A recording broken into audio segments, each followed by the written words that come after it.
Welcome to When One Thing Leads to Another, a podcast that takes you freewheeling down the great internet rabbit hole of trivia. Each week we pick a starting point, and then who knows where all the twists, turns and tangents will take us. But we'll be sure to unearth a treasure trove of frivolous facts that will be as fascinating as they are, well, useless. When One Thing Leads to Another is produced and presented by us, Helen and Bill Rich. Our theme music is by Justin Mitchell. This is Series 2, Episode 6, Suspicious Minds. As you know, William, I have recently been painting the bedroom. You have? Violet mist and navy blue, if anyone's interested. And I like to listen to 80s music while I paint. I know, I've noticed that. And I had a mix of classic 80s hits on YouTube. And one song that popped up was one I hadn't heard in ages. The Fine Young Cannibals cover of Elvis's Suspicious Minds. Oh, right, okay, yeah. Do you remember that one? I do. I remember seeing once Roland Gift cycling down Kentish Town High Street. Oh. Just a quick aside there for you. Well, I hadn't realised or remembered that a certain young Scottish small-town boy is doing backing vocals on the track. Oh, Jimmy Somerville? Yeah. Oh, I didn't know that. That's, well, that's I mean, I did Google to check, but his voice is so distinctive, there was no mistaking him. Oh, okay. Yeah. That song reached number 8 in the UK charts. Can you remember which year? 85. Oh, 1 year out. 86. Did you know that Elvis's version of Suspicious Minds is also a cover? I don't think I did know that. Yeah, it was written and first recorded by Mark James in 1968. We can't go on together with suspicious minds. Who is this Mark James, I hear you ask? Well, he was signed as a staff songwriter to Memphis producer Chips Moman. Okay. Do you know him? Chips produced From Elvis in Memphis. Okay. He's got a great name. It's very American, isn't it? Can you imagine having a baby and looking at the little baby and saying, yeah, we'll call him Chips? Anyway, so Mark James, his recording of Suspicious Minds, the song, unfortunately for him, didn't receive any commercial success. Right. But a year later, and using pretty much the same musical arrangement, Elvis recorded it and it became a smash hit. But don't be sad for Mark James. No. As he has been pretty successful as a songwriter, he also co-wrote my favourite Elvis song, Always on My Mind. A few people recorded and released that before Elvis. Oh, right, okay. Yeah. Brenda Lee. Okay. You know Brenda Lee, rocking around the Christmas tree. She recorded it, and Gwen McCrae, wife of George McCrae, Woman, Take Me in Your Arms. They both recorded it in March 1972, as did Elvis. Ah, okay. But Gwen's was released first, then Brenda's, and then finally Elvis's. Okay. Yeah, and obviously Elvis had the big hit. Gwen's version is absolutely beautiful. Oh, is it? Yeah. Arguably better than Elvis's. Okay. There, I've said it. Yeah. Willie Nelson's version is pretty sweet too. Well, Willie Nelson's version in 1982 resulted in 2 Grammy wins for Mark James. Okay. And in 2015, he entered the Nashville Songwriters Hall of Fame. Well, good for him and well deserved is what I would say. And Mark James also wrote Hooked on a Feeling, which was first recorded by B.J. Thomas, subsequently recorded by Jonathan King, David Hasselhoff, Blimey, and Swedish rock group Blue Swede. I don't know whether it's meant to be Blue Suede or Blue Swede, but I guess that's a play on words, isn't it? It's spelt Swede. Anyway, their version was used in Quentin Tarantino's Reservoir Dogs. Was it? Yeah, and probably what most people nowadays will recognise it from, The Guardians of the Galaxy, the film released in 2014, which resulted in a huge spike of sales for the song. So dear old Mark James, although he not a successful artiste, singer, performer, he is probably sitting pretty sweet as a songwriter. Yeah. Well, going back to the song Always on My Mind, of course, the Pet Shop Boys had a Christmas #1 in 1987. Fantastic cover. You will recall. Yeah, you're a big fan of it. I less so, I have to say. Yeah, that's a real divider, that one, isn't it? A lot of people say it's the best cover ever Yeah. of any song ever, and a lot of people say, for goodness sake, why would you do that? But do you remember the video that accompanied the song? Yeah, they're in a taxi or in a car, aren't they? Yeah, Joss Ackland is in the back. You may or may not recall. And this was an excerpt from a film they made, a surreal music film, which was called It Couldn't Happen Here. Oh, I vaguely remember that. Yeah, wasn't that panned by the critics? Yeah, I've not seen it, but yeah, as you say, the reviews are, let's say, tepid, to say the least.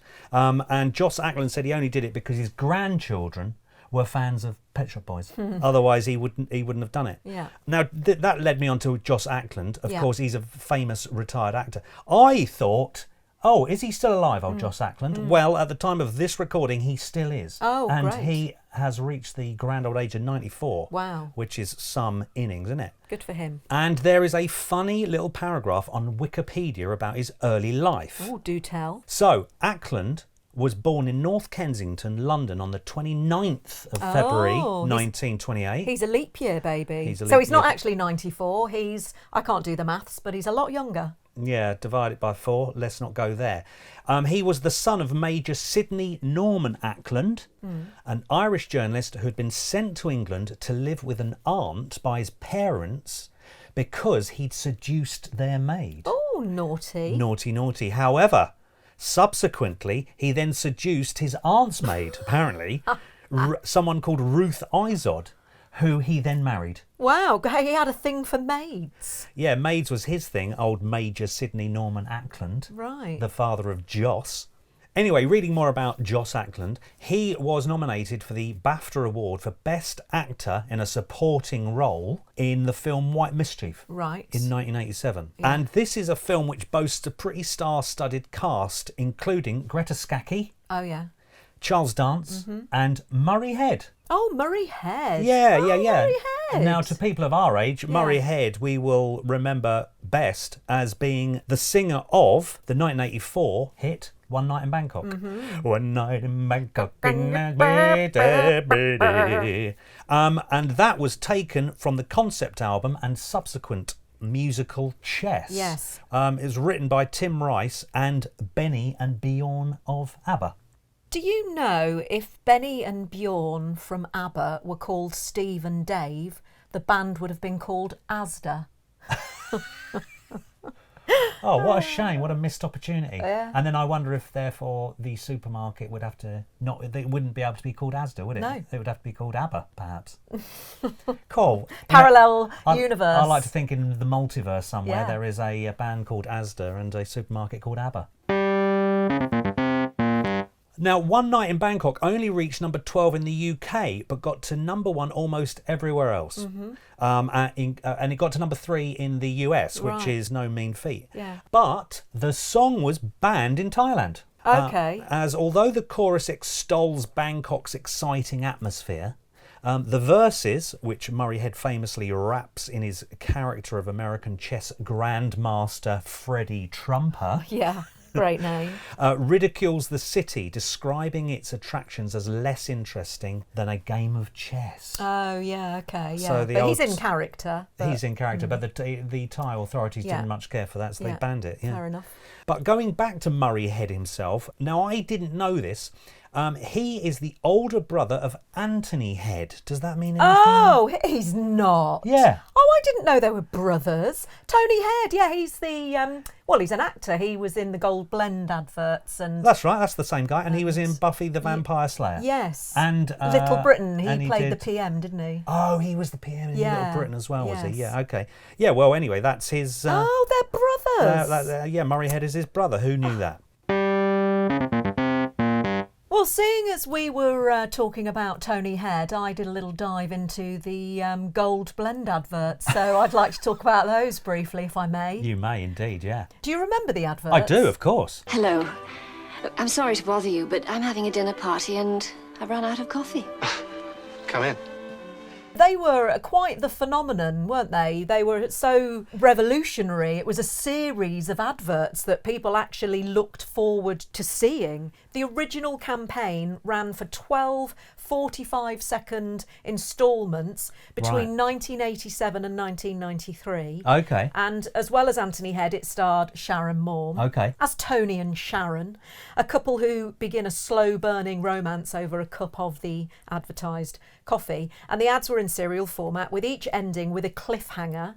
Yeah. And the commercials were hugely popular, and as time went on, the appearance of a new instalment gained considerable media attention, and they are one of the most famous examples of serialised advertising. Oh yeah, it was all the rage, wasn't it? Oh yeah, it really was. Because there was a lot of flirtatious looks between the couple, and it was, where's this going to go? Beginning in 1990, new versions of the ads were produced for the American market, where Gold Blend was called Taster's Choice. Oh, right. And the ads were referred to as the Taster's Choice Saga. And Head and Morn reprised their roles, Tony being renamed Michael. Oh, okay, Apparently. interesting. I don't know what was wrong with the name Tony.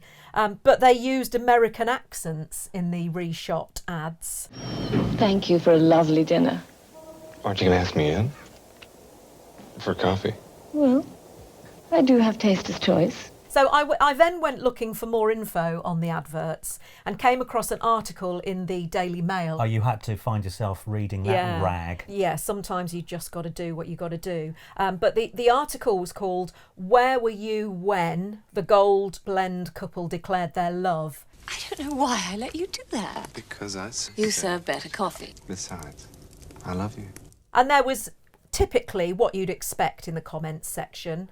For example, I'm amazed that people even remember much about this dire ad. It was so cringy. 30 million watched the end. Blimey, we really were easily entertained in those days. Oh, very cynical. But this one stuck out for me, from a user called Politicians Suck. Well, yeah, I'm not going to disagree with that. I was 7 months pregnant with my first child and sadly had a large red padded anorak with white grey faux fur. With the hood up, one very crisp cold evening and face hidden, I remember being catcalled from across a pub car park. "Hey, there's Father Christmas!" Needless to say, I didn't wear that coat again. Wow. What a random comment to put under. It's almost like, I don't know, they need some therapy about that.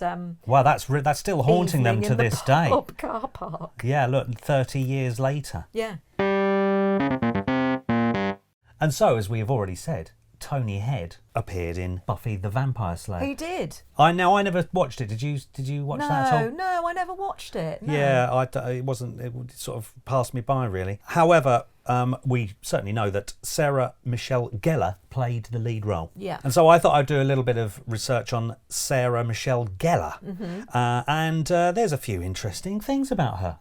She was actually a child actress and she acted from the age of 4. Oh, right, okay. Yeah, she was spotted apparently by an agent in a restaurant in Upper Manhattan. Right. And 2 weeks later auditioned for a part in a television film called An Invasion of Privacy. And got the gig. Right. And then subsequently she appeared in a series of television commercials for Burger King. I just found out right now a regular hamburger is only 39 cents at Burger King. Only 39 cents for a burger. Including one that proved controversial. Right. Because in it she criticises McDonald's. Oh. Do I look 20% smaller to you? I must to McDonald's.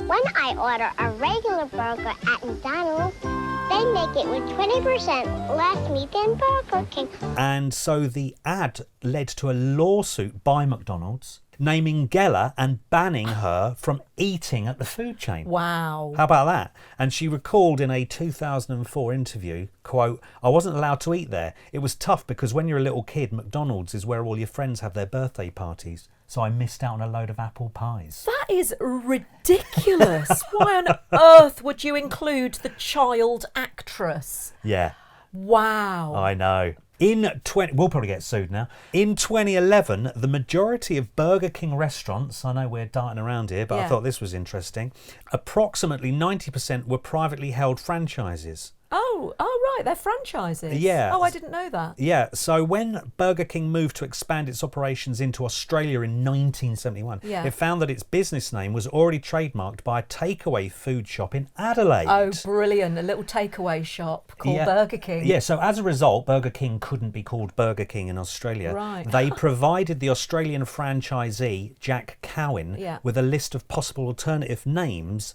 one of which was Hungry Jack's. So Burger King in Australia is called Hungry Jack's. That's interesting.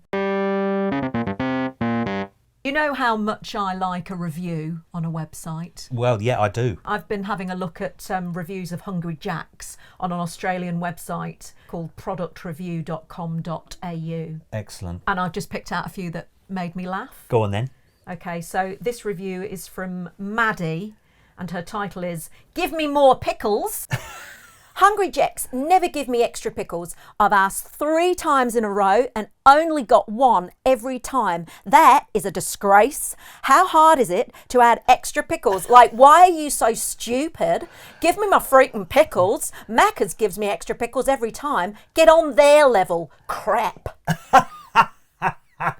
Wow, Maddie is not a fan. Yeah. This one is from Dicker. Okay, Dicker. Overpriced lukewarm slop.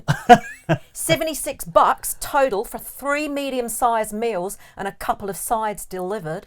Looked old, tasted old, and I was old by the time it got here. Never again will I have Hungry Jack's delivered. I didn't even finish it. Even the dog walked away in disgust. Well, they're pretty creative, at least with their reviews, Yeah. these rather disgruntled punters. This is from Larry from the USA. Wow. The Australia burger is great. I visited Hungry Jack's in Burnie, Tasmania. I ordered an Australia burger. It was great. I am from the States. We have Burger King in the States, but we do not have Hungry Jack's. I lost my cell phone at Hungry Jack's. I did not realize it until I was on the cruise ship and many miles away. When I got home many days later, I emailed Hungry Jack's and told them I'd lost my phone. Those nice people at Hungry Jack's shipped my phone to me, all the way from Australia to the USA. Is that great or what? Good on ya, mates, and thanks a million. Sorry for my slightly shit accent. I was really struggling not to do an Australian accent there. I thought that was very good. What was the name of the black bloke? Larry from the US of A. Yeah, from the south of the US of A. It sounds. Well, he started off mid, He and ended then he up- got more he southern. He ended up in Alabama.